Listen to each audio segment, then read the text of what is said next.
Good morning, everyone.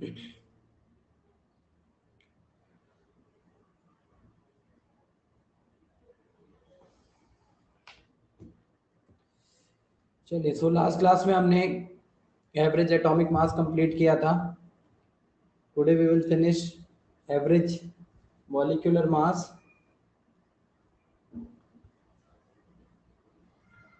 सो next heading डालिए, average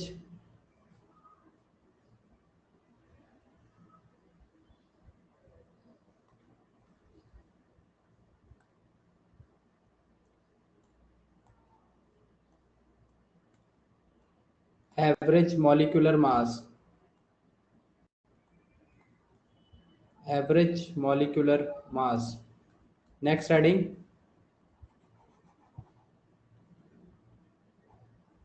so average atomic mass जैसे हमने calculate किया था, सिमिलर वे में एवरेज मॉलिक्यूलर मास भी आएगा. So for average molecular mass,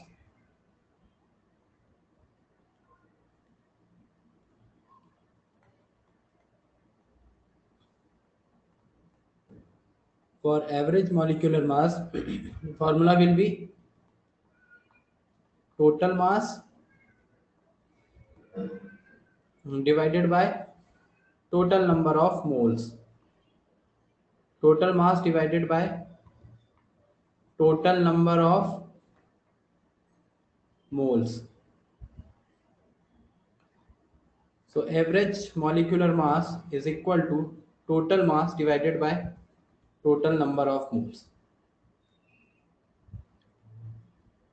Again, if a sample contain if a sample contain n1 moles of n1 moles and n2 moles, if a sample contain n1 moles and n1 moles and n2 moles of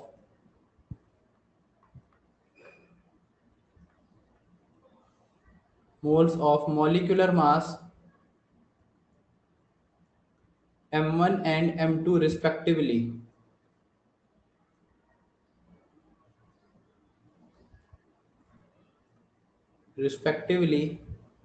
then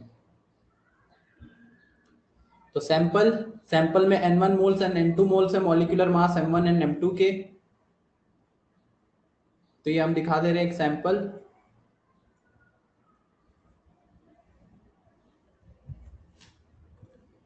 इस sample में हमारे पास कितने moles हैं? n1 and n2 moles. n1 moles and n2 moles इस sample में. अब ये n1 sample, जो n1 मोल्स है उनका मॉलिक्यूलर मास है m1, जो n2 मोल्स है उनका मॉलिक्यूलर मास क्या है? m2. So if a sample contain n1 moles and n2 moles of molecular mass m1 and m2 respectively, then number of moles is equal to mass of first substance divided by gram atomic mass. तो number of moles कितना है? n1. Mass of first substance divided by gram atomic mass कितना है? m1 ग्राम में आ जाएगा. Gram molecular mass, sorry यहाँ पे gram molecule, क्योंकि मॉलिक्यूल की बात कर रहे हैं. So for molecule this should be gmm. So mass of first substance क्या हो जाएगा? n1 m1. This is equation first. Mass of first substance n1 m1. Note करिए यहां तक जल्दी.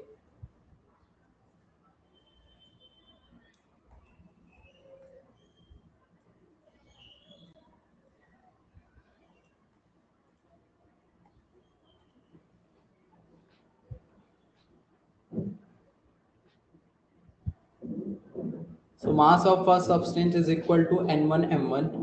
Then we will calculate mass of second substance.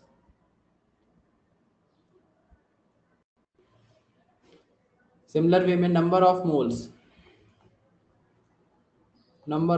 क्या लिखा जाएगा? Number of moles will be mass of second substance divided by gram molecular mass. So number of moles कितना है? N2.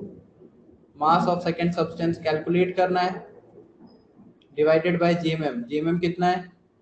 GMM is m2 gram. m2 ग्राम में आ जाएगा तो मास of second substance आ गया n2 m2. ये ग्राम में आ जाएगा. ग्राम में आएगा ना मास तो ग्राम में ही आएगा क्योंकि जीएम हम जो रख रहे हैं वो ग्राम में आता है. तो total mass of the sample total mass of the sample कितना हो जाएगा? दोनों मास का addition. Mass of first substance plus mass of second substance. तो इससे मिक्सचर का मॉलिक्यूलर मास निकालेंगे. So total mass of the sample will be equal to n1 m1 plus n2 m2.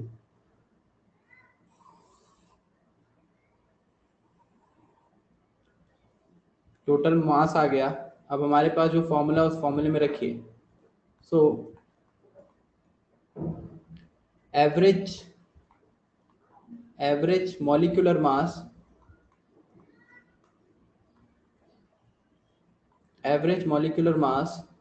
will be equal to total mass divided by total moles. So average molecular mass, total mass क्या हो जाएगा? n1 m1 plus n2 m2 divided by n1 plus n2. तो same formula ही है. तो difference क्या है? वहां पे m1 m2 क्या था? एटॉमिक मास था. यहाँ पे m1 m2 क्या है? मॉलिक्यूलर मास. तो एवरेज एटॉमिक मास की तरह ही एवरेज मॉलिक्यूलर मास भी कैलकुलेट करेंगे. तो average molecular mass will be equal to n1 m1 plus n2 m2 divided by n1 plus n2. Note करिए.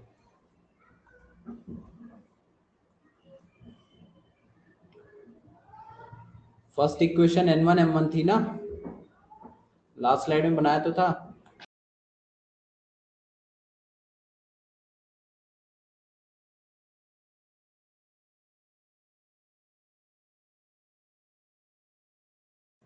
ये फर्स्ट इक्वेशन n1 m1. अब इसके बाद हम सेकेंड स्लाइड में आ गए.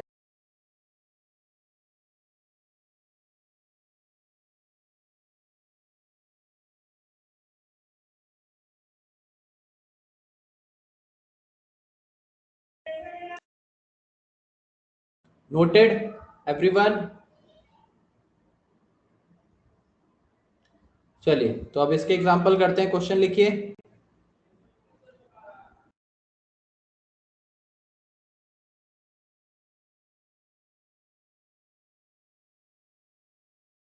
क्वेश्चन लिखिए.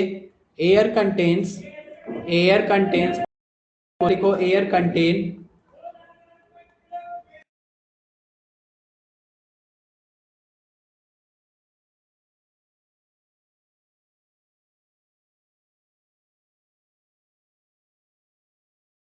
80% by mole nitrogen and 20% by mole of oxygen.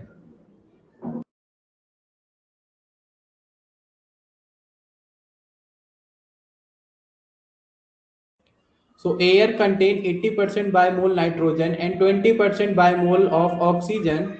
Then calculate the average molecular mass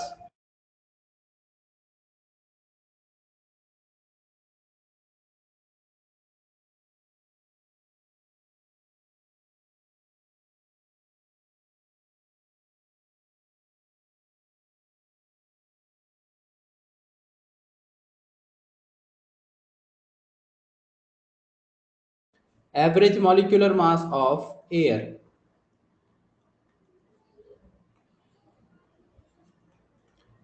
air का कंपोजिशन,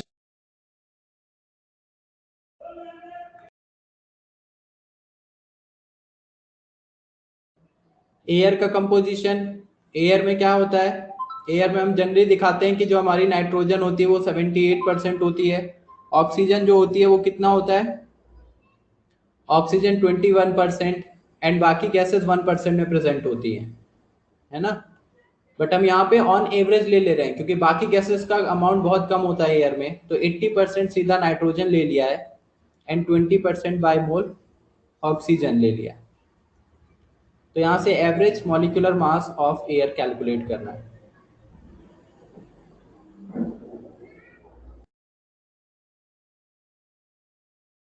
क्या करेंगे, N2, फॉर N2 की अगर बात करें, फॉर N2 नाइट्रोजन गैस की, तो फॉर N2 M1 कितना होगा, अगर मैं N2 ले लूं M1, तो M1 कितना हो जाएगा, इसका मॉलिक्यूलर मास ऑफ N2 28, और N1 इसका कितना है 80% बाय मोल है तो 80 होगा।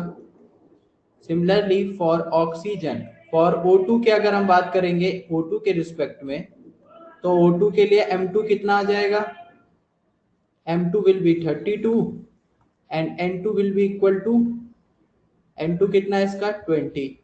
तो ये हमारे पास N1 M1 N2 M2 का relation.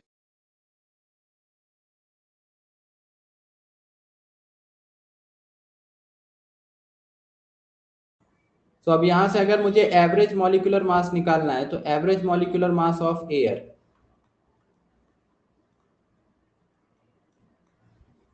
Average molecular mass of air क्या लिखा जाएगा, फॉर्मूला लगाएंगे N1 M1 plus N2 M2 divided by N1 plus N2। तो वैल्यूज रखिए, N1 80, M1 28 plus N2 20, M2 32 and divided by N1 plus N2 100। Correct है, correct है बच्चों। अब निकालो इससे एवरेज मॉलिक्यूलर मास कितना आएगा,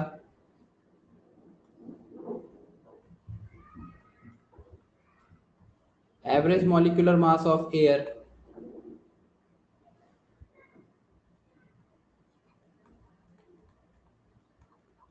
कितना आ रहा है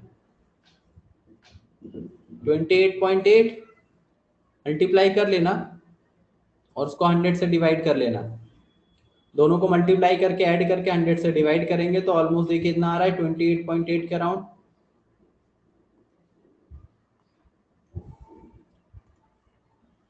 तो 28.8 आ गया, ये सबको याद होनी चाहिए वैल्यू, ये याद होना चाहिए, इसलिए मैंने डायरेक्ट ही लिख दिया है, क्योंकि एयर का एवरेज मॉलिक्यूलर मास ये अभी आगे क्वेश्चंस में यूज होगा, अभी ये लाइन सीधा सीधा क्वेश्चन में आगे यूज होगी, समझ रहे हो क्या बोल रहा हूं मैं। जैसे हम नाइट्रोजन का मॉलिक्यूलर वेट रखते हैं 28, ऑक्सीजन का रखते हैं O2 32, कार्बन डाइऑक्साइड गैस आई 44, तो जो भी गैसेस हमें पता है हम उनका रखते हैं direct molecular mass.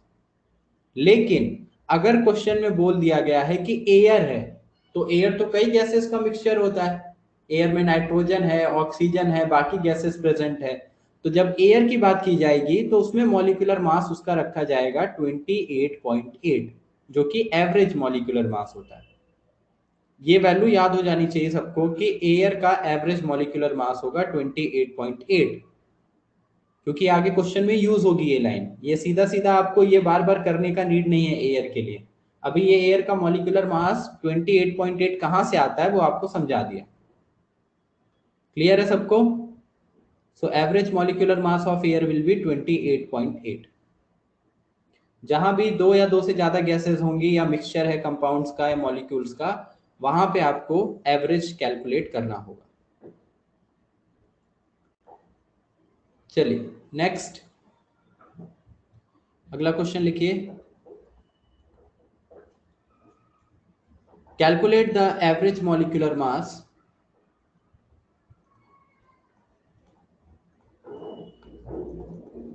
Calculate the average molecular mass, calculate the average molecular mass of compound XY, कोई कंपाउंड है XY या XY2, जो लिखना है लिख लो, हाइपोथेटिकली ले रहे हैं तो XY2 हमने ले लिया. So calculate the average molecular mass of compound XY2 where XY208 XY2208 comma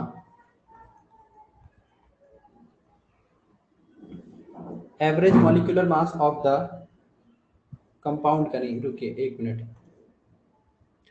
mass of mixture, calculate the average molecular mass of mixture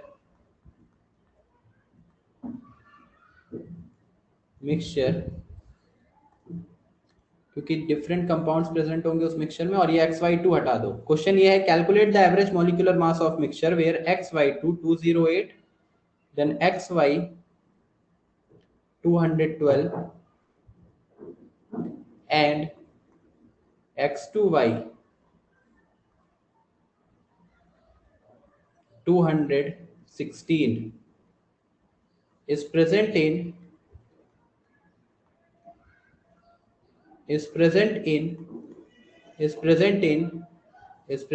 mole percentage of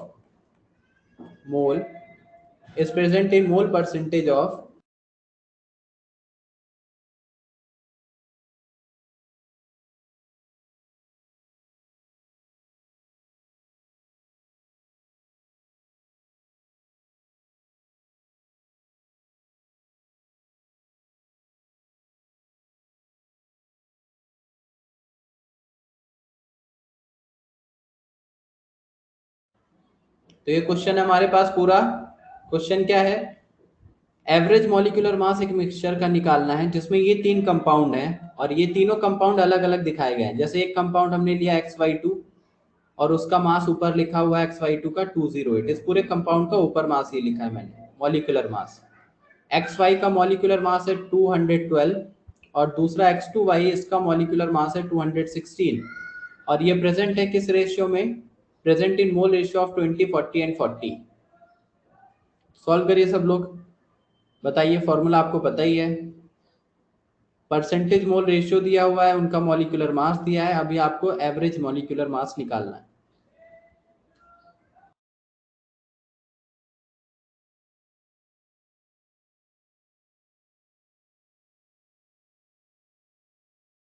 so average molecular मास अगर calculate करना है तो average molecular मास क्या लिखा जाएगा, अगर दो substance होते हैं तो क्या लिखते हैं, N1 M1 N2 M2, अगर तीन होंगे तो क्या लिखा जाएगा, N1 M1 plus N2 M2 N2 M2 divided by plus N3 M3 and then divided by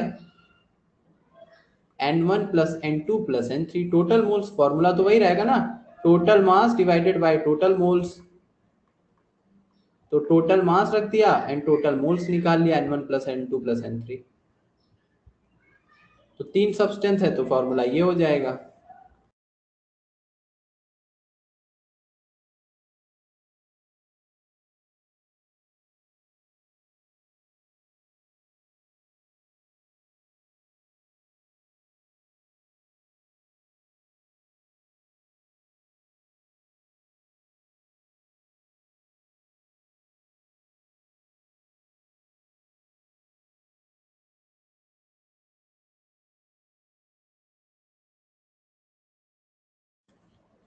percentage में नहीं आएगा पीयूष, केवल एवरेज मॉलिक्यूलर मास निकाल रहे हैं ना, तो केवल नंबर आएगा,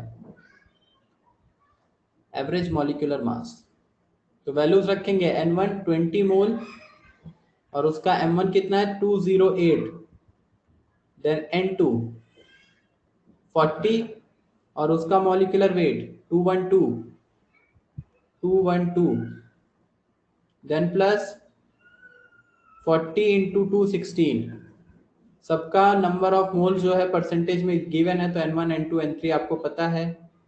उसके बाद M1 M2 M3 आपको पता है ये हो जाएगा 216 and divided by N1 N2 N3 यानी 20 प्लस 40 वो तो वैसे भी 100 होगा।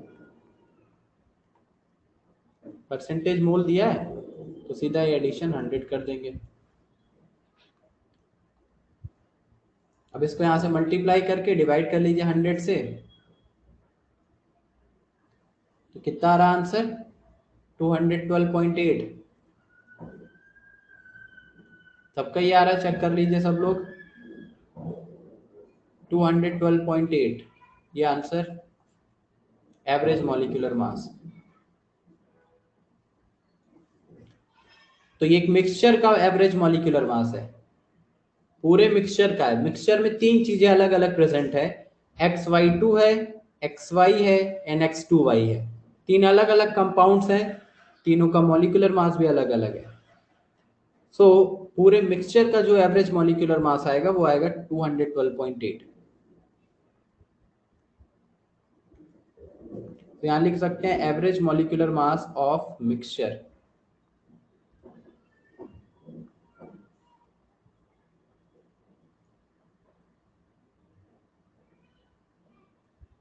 डन।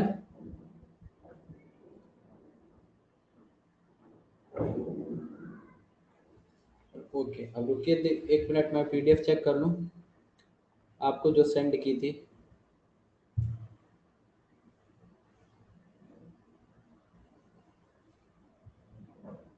क्वेश्चंस उसमें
तो क्वेश्चन लिखिए सब लोग, क्वेश्चन लिखिए।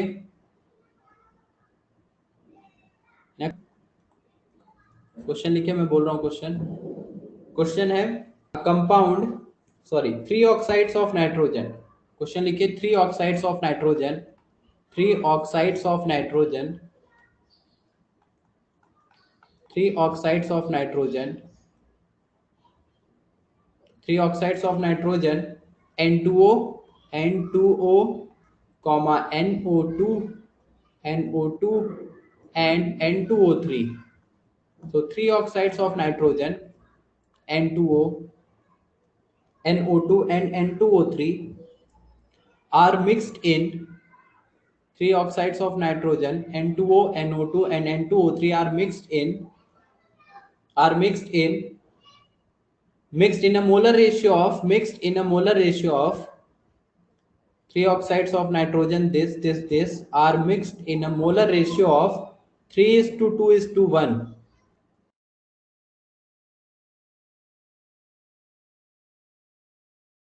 are mixed in molar ratio of 3:2:1. Calculate the average molecular mass of gaseous mixture। 3:2:1 के रेशियो में प्रेजेंट है। सो calculate the average molecular mass of the mixture.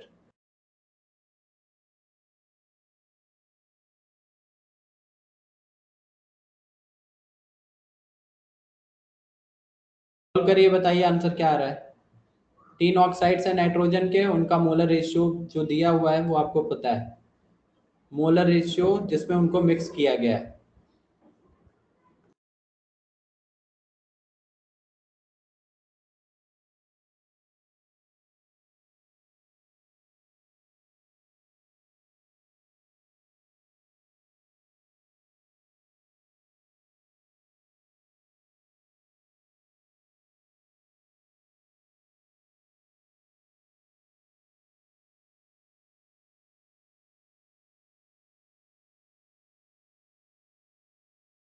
अब सोचो मोलर रेशियो मतलब और क्या, हर एक लाइन का मीनिंग मैं ही बताऊंगा। क्या मतलब हो सकता है मोलर रेशियो का, किस चीज का रेशियो दिया होगा, थोड़ा खुद भी दिमाग लगाइए।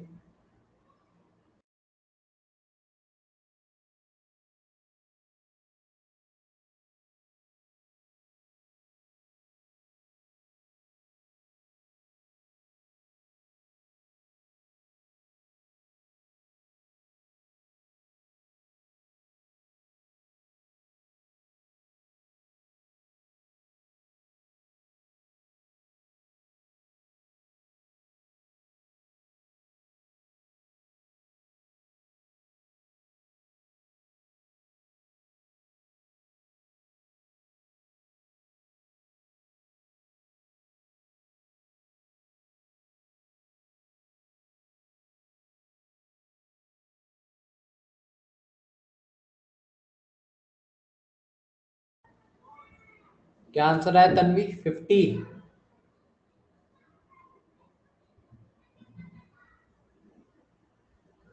So average molecular mass of the gaseous mixture is 50। चलिए एक आंसर आ गया 50, और किसी का answer?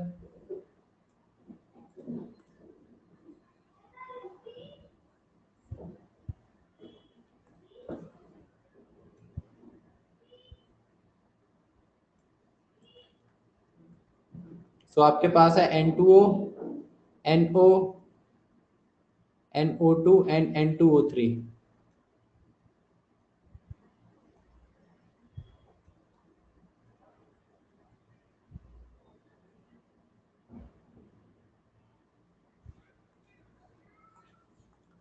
N2O, NO2 and N2O3।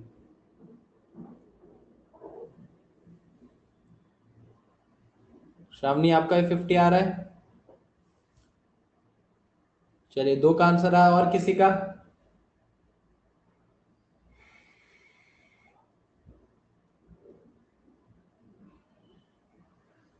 Rishikesh 50।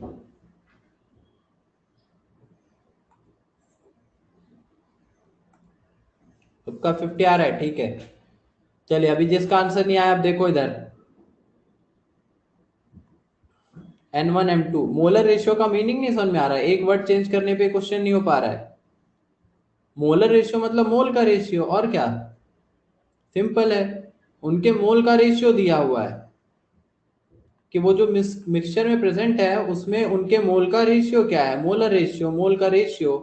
तो मोल रेशियो 3:2:1 है, ये N2O, NO2 एंड N2O3 के लिए। तो अगर रेशियो लिखा होता है तो उसको ऐसे लिख सकते हैं ना, फॉर N2O। N2O, अगर N2O की बात की जाए तो N2O के लिए मैं डायरेक्ट मोल रख सकता हूं। कितना रखूंगा direct? For N2O, N2O number of moles कितने रख सकते हैं? 3x। Yes, very good. 3x, 3 के जो भी रखना है रख सकते हैं, कोई एक कांस्टेंट बना के। अगर 3x रख लिया तो फॉर NO2 के लिए कितना आ जाएगा? NO2 के लिए नंबर ऑफ मोल्स आ जाएंगे 2x।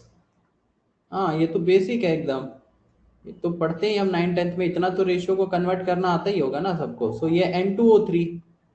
देन N2O3 की अगर बात करेंगे तो फॉर N2O3 जो नंबर ऑफ मोल्स है वो किस किस रेशियो में आ जाएगा? x, ओनली वन x, यानी 1x मतलब x।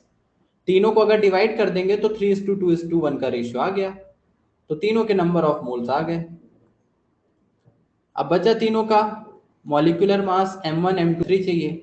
M1 M1 की बात करें N2O के लिए, M1 N2O के लिए कितना होगा? नाइट्रोजन का 14 इंटू 2 28 प्लस ऑक्सीजन 16 44। मैं डायरेक्ट लिख दे रहा हूं ऐड करके। N2O ये जो कंपाउंड है इसका रखते हैं ना मॉलिक्यूलर मास, तो पहले इस गैस का रखा, फिर NO2, ये भी गैस स्टेट में है, इसका M2 रखेंगे मॉलिक्यूलर मास। तो इसका निकालेंगे, नाइट्रोजन का 14, ऑक्सीजन 16 इंटू 2 32 प्लस 14 46।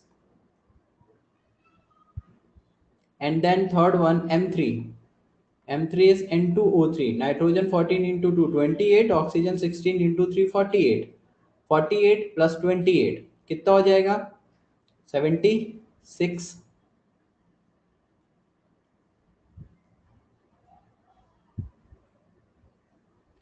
ये आ गया M1 M2 N3 और ये आपका नंबर ऑफ मोल्स N1 है ही। ये 3x भी पता है, 2x भी पता है, x भी पता है। तो 3x 2x x और 44 46 76 ये वैल्यूज उठा के रख दीजिए। फॉर्मूले में अब रखना है आगे। फॉर्मूले में रखेंगे तो क्या आएगा, average molecular mass, average molecular mass is equal to N1 M1 plus N2 M2 plus N3 M3 divided by N1 plus N2 plus N3। So average molecular mass M1 कितना था 44 और उसका N1 कितना था 3x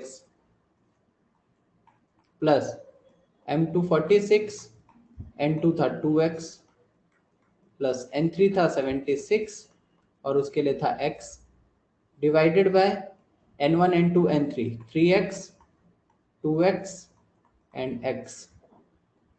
फिर ऊपर से x common कर लेंगे, बाकी तो मल्टीप्लाई आपको करना है, मल्टीप्लाई करके ऐड कर लो 44 इंटू 3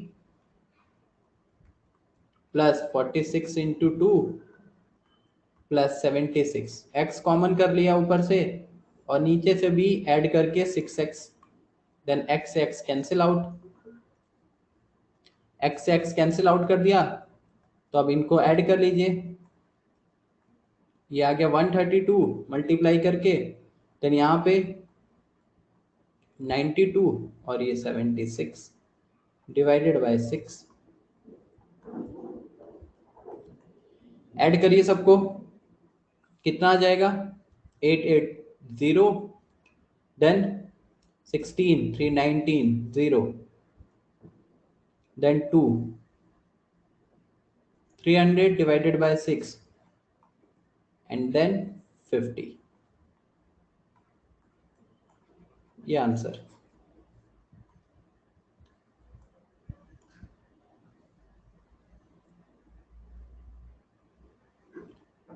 क्लियर? जिसको जिसको नहीं समझ में आया था अभी क्लियर हुआ? ये सिंपल है, मोलर रेशियो आपको दिया था, आपको वहां से कैलकुलेट करके आंसर बताना था। नोट करिए जल्दी, तब तक मैं दूसरा क्वेश्चन देता हूं आपको।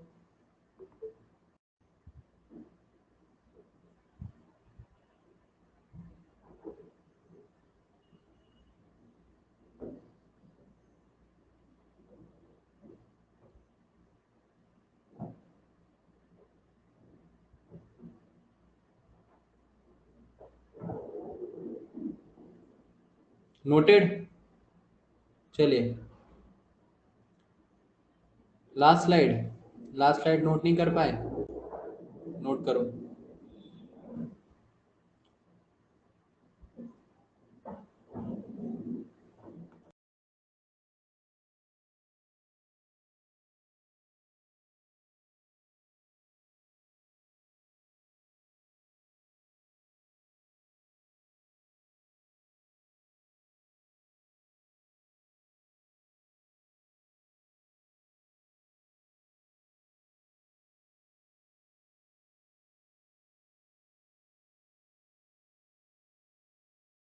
Done?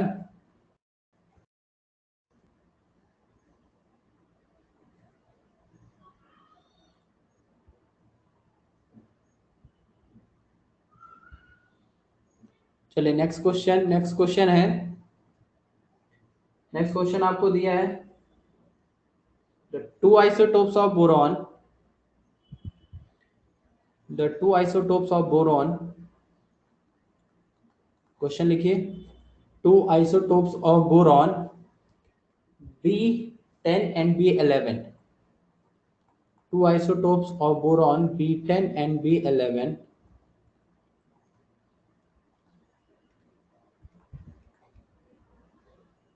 are present in two isotopes of boron B10 and B11 are present in 19 and 81%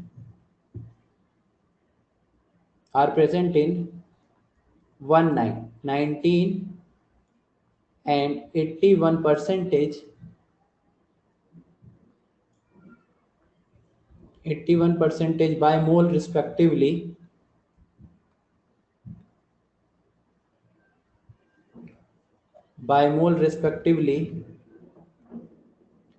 then calculate average atomic mass of boron then calculate average atomic mass of boron then calculate average atomic mass of boron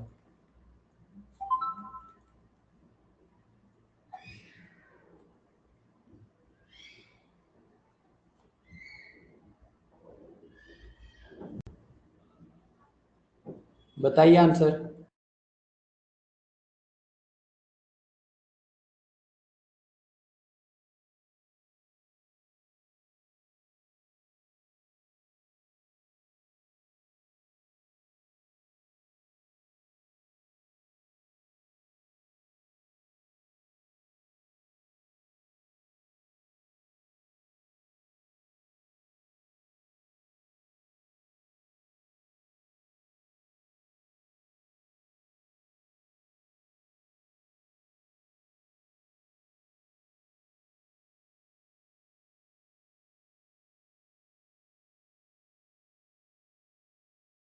81% are present 19 and 81 है final average atomic मास क्या आएगा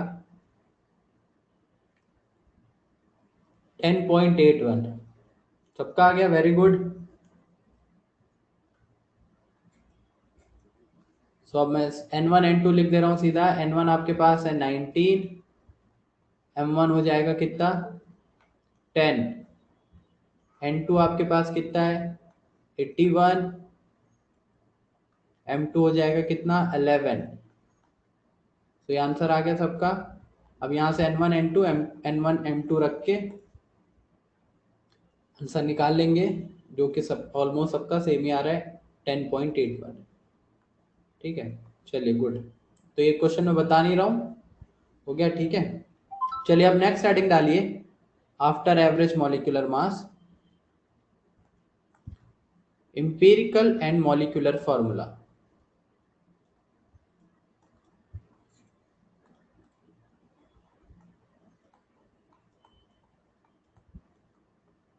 empirical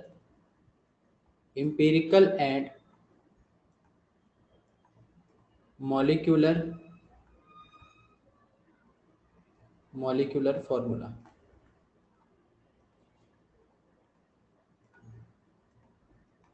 empirical and molecular formula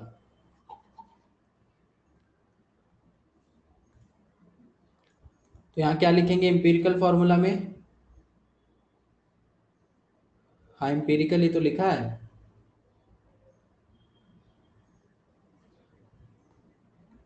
empirical and molecular formula अरे यार तो वही तो बताने जा रहा हूँ सुनो तो पहले अभी तो हेडिंग डलवाई है ना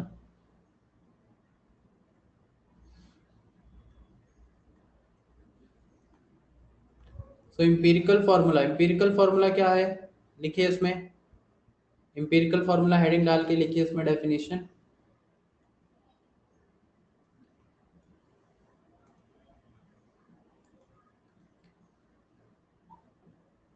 इसमें लिखिए empirical formula represent empirical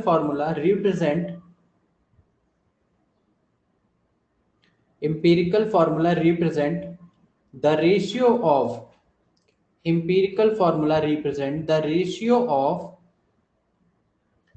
empirical formula represent the ratio of different atom empirical formula represent the ratio of different atom present in a molecule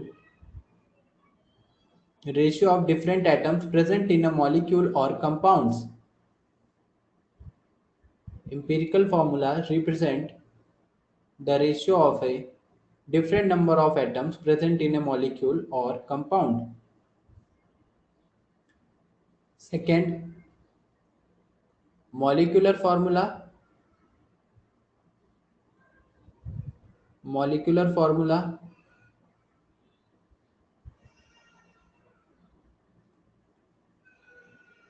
molecular formula क्या रिप्रेजेंट करता है, इसमें लिखिए it represent the molecular formula में it represent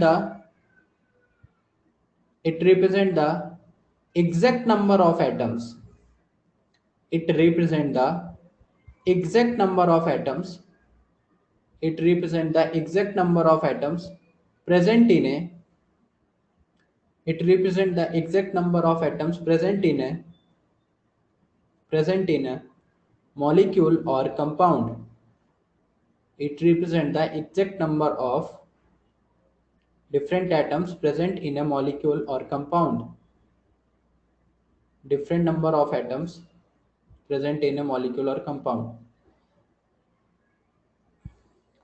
Noted? Repeat करूं.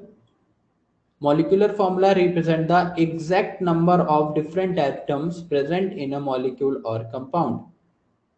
चलिए देखिए example empirical and molecular formula में जैसे आपके पास पहला एग्जाम्पल मान लीजिए मैंने ले लिया है ग्लूकोज. अब ग्लूकोज का फॉर्मूला क्या होता है, ग्लूकोज या फ्रक्टोज, फॉर्मूला हम क्या ग्लूकोज का लिखते हैं C6H12O6. C6H12O6.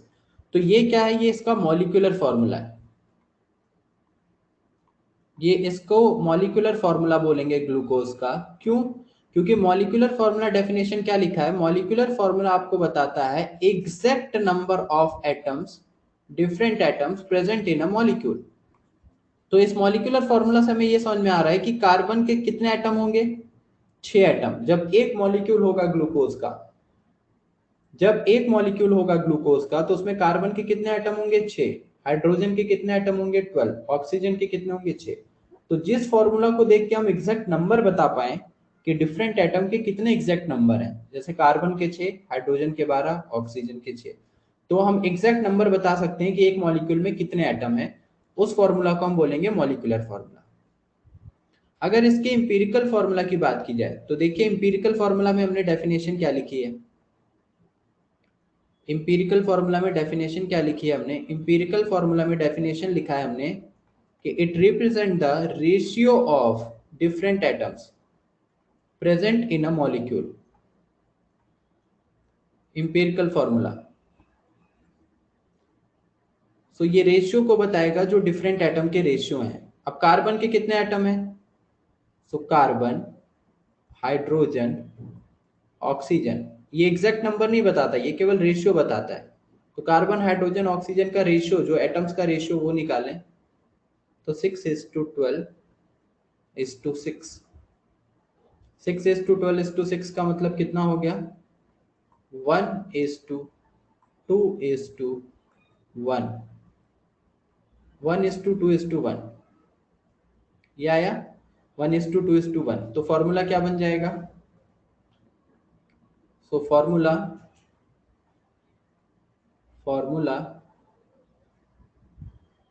फॉर्मूला है ये C के लिए 1, H के लिए 2, O के लिए 1. तो फॉर्मूला CH2O. ये जो CH2O लिखा है दिस इज इंपिरिकल फॉर्मूला.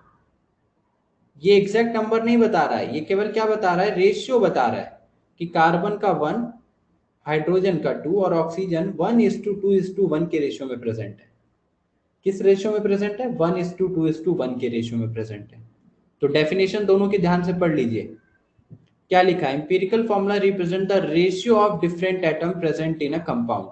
तो इस कंपाउंड या इस मॉलिक्यूल में जो डिफरेंट एटम है उनका रेशियो क्या है वो आपको बता रहा है इंपिरिकल फॉर्मूला. तो CH2O बता रहा है 1:2:1 के रेशियो में भी प्रेजेंट है. लेकिन जो एक्चुअल फॉर्मूला होगा जिसको मॉलिक्यूलर फॉर्मूला बोलते हैं वो एग्जैक्ट नंबर ऑफ एटम्स बताएगा. जैसे मॉलिक्यूलर फॉर्मूला है ये एग्जैक्ट नंबर ऑफ एटम बता रहा है कि कार्बन के 6 एटम है, हाइड्रोजन के 12 है, ऑक्सीजन के 6 है. क्लियर है क्या सबको? क्लियर पहला एग्जांपल?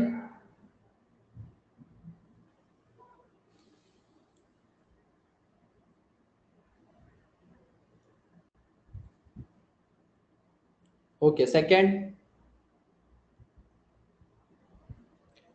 सेकंड चलिए, अगर मैं शुगर ले लूं जिसका फॉर्मूला क्या होता है, इसको सुक्रोज के फॉर्म में हम केन शुगर रिप्रेजेंट करते हैं, C12H22O11, C12H22O11। तो इसका बताइए मॉलिक्यूलर फार्मूला क्या होगा? मॉलिक्यूलर फार्मूला तो यही रहेगा।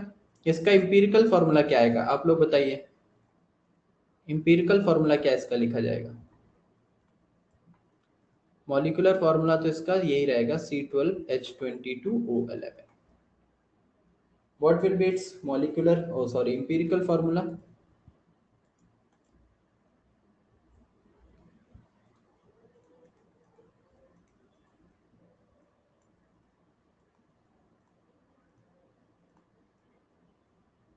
निकालो सब लोग। C6H1O1, ये कहां से आ गया?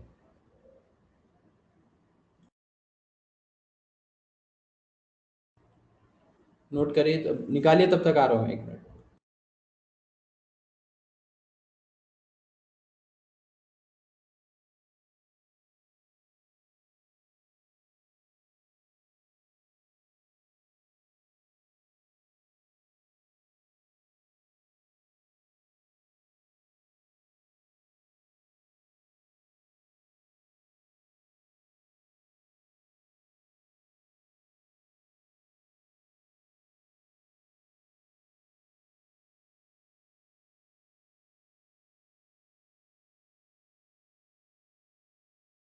ये इसका क्या आया मॉलिक empirical formula? Empirical formula 12H2O1। कैसे? सबका रेशियो बताना है, सबका। अभी यहाँ carbon is to hydrogen is to oxygen निकालना है, तो रेशियो चेंज कैसे हो जा रहा है? कार्बन के लिए 12, ऑक्सीजन के लिए, हाइड्रोजन के लिए 22 एंड ऑक्सीजन के लिए 11। तो अभी यहाँ कुछ कॉमन है क्या? कुछ भी कॉमन नहीं है। रेशियो कैसे निकालते? कॉमन पार्ट होगा वही हटेगा ना। जैसे पिछले केस में 6 12 6 था, तो 6 से डिवाइड कर दिया। अभी आप अगर यहाँ 11 से डिवाइड कर रहे हैं, इसको 2 बना रहे हैं, और इसको 11 से डिवाइड करके 1 बना रहे हैं, तो इसको भी 11 से डिवाइड करना पड़ेगा। रेशियो में तो सबके लिए सेम होना चाहिए ना, तीनों के लिए वही चीज होनी चाहिए जो आप डिवाइड कर रहे हैं। ऐसा नहीं कि दो को डिवाइड कर दिया 2:1 और एक 12 को रहने दिया। तो रेशियो यही रहेगा 12:22, क्योंकि यहाँ कुछ भी कॉमन नहीं है, कुछ भी हम डिवाइड करके अलग से नंबर नहीं निकाल सकते। एक दो इवन है, एक ऑड है, तो रेशियो यही रहने वाला है। मतलब इंपीरिकल फॉर्मूला भी इसका यही लिखा जाएगा, C12H22O11, क्योंकि यहाँ भी यहाँ रेशियो वही है। ये रेशियो बता रहा है कि रेशियो 12:22:11 के रेशियो में प्रेजेंट है। अगर वो रेशियो और कैंसिल आउट हो गया तो हम इंपीरिकल फॉर्मूला चेंज करके लिख सकते हैं। तो इस केस में molecular formula empirical formula same है। नहीं, पॉइंट में नहीं दिखाते उसको, पॉइंट में दिखाने का कोई मतलब नहीं है, नॉर्मल फॉर्मूला रिप्रेजेंट किया जाता है। एटम्स बता रहे हैं ना यहाँ, कि कार्बन के कितने एटम है, हाइड्रोजन के कितने एटम है, तो पॉइंट में एटम क्या मतलब क्या हुआ? एटम को तोड़ थोड़ी ना देंगे। एटम होगा तो पूरा एक एटम होगा ना, ऐसा थोड़ी आधा एटम ले लिया, 0.5 0.25 एटम ले लिया। तो एटम्स को रिप्रेजेंट कर रहा है, इसलिए पूरे नंबर्स में ही, होल नंबर में ही रिप्रेजेंट किया जाएगा।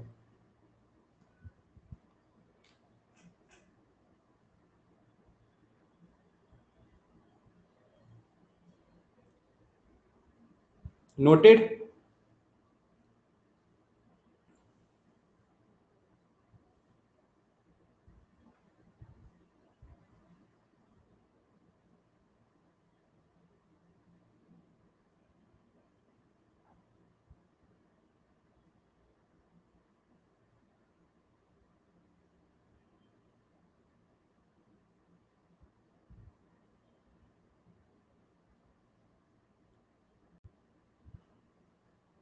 हाँ, एनसीईआरटी में है ये chapter.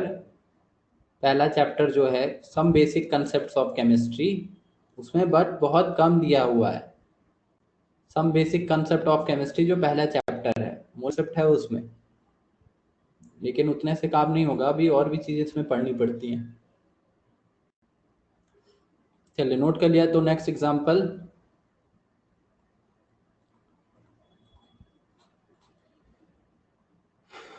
Find out molecular and empirical formula. Question लिख लीजिए, find out molecular and empirical formula.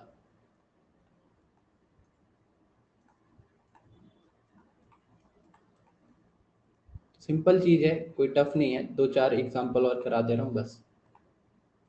उसके बाद फिर देखेंगे कि कैसे एम्पिरिकल फार्मूला कैलकुलेट करना है। तो यहां ले लिया C2H5, एक मिनट, चलिए नॉर्मल कंपाउंड से रिप्रेजेंट कर देते हैं इसको एम्पिरिकल मॉलिक्यूलर फार्मूला के लिए। N2O4, second P4O10, third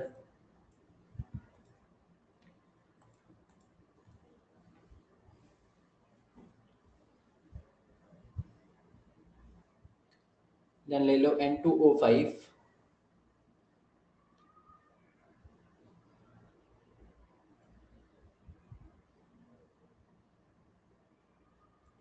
oxalate ion दिखा सकते हैं, but oxalate ion negative charge में चला जाएगा, कुछ भी लिख लो यार, C5H11OH।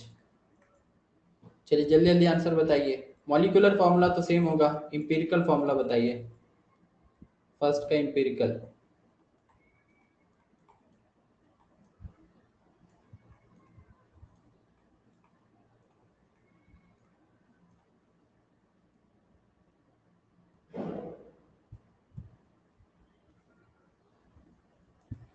NO2, सेकेंड का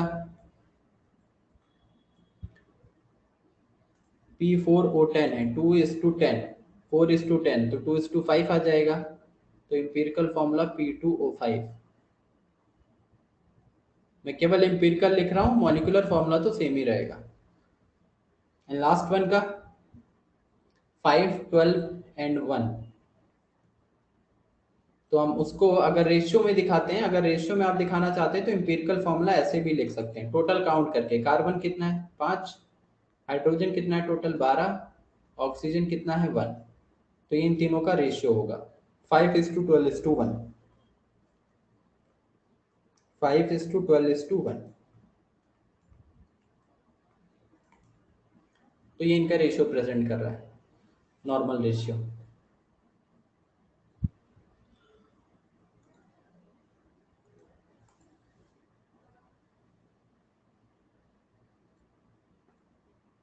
डन।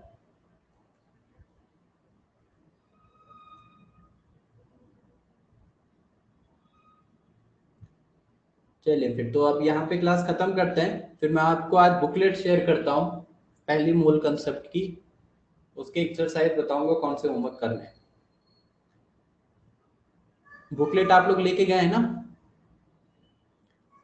हार्ड कॉपी जिसके पास है ठीक है। बुकलेट नंबर 2 में अमूल कंसेप्ट, अगर आप के कुछ लोगों के पास बुकलेट नंबर 1 है, वो सेकंड शायद नहीं लेके गए हैं, तो इसलिए उनको मूल कंसेप्ट मिल नहीं रहा था, तो सेकंड वाले बुकलेट में है। हाँ तो फर्स्ट ही है, तो फर्स्ट में देखो बुकलेट में है क्या मूल कंसेप्ट, नहीं है ना, पीरियोडिक प्रॉपर्टीज, केमिकल बॉन्डिंग, वो सब है। तो मैं आपको सेकंड बुकलेट आज शेयर करता हूँ ग्रुप पे, PDF, ठीक है।